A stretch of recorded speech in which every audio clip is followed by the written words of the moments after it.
कोण कोण माझ्या कॅटेगरीमध्ये येतं त्यांनी तेवढं कमेंट बॉक्समध्ये हजेरी लावा. काय झालं हे मी सांगतेच, पण त्यासाठी टिफिनवाल्यांसाठी मी बनवलं होतं वरण, शेवग्याच्या शेंगाची छान अशी भाजी, भात आणि चपाती.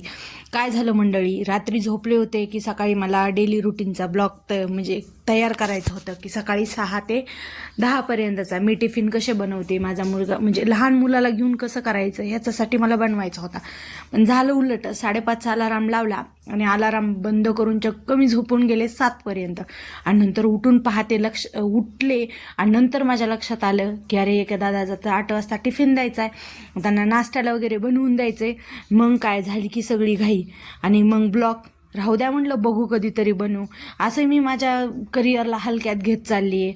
मग काय, मी हे ताक बनवलं होतं आणि असं ताक तुम्हाला कोणतीही रवी मिक्सर न वापरता बनवायचं असेल तर मी एक नक्कीच छान असा ब्लॉग बनवील.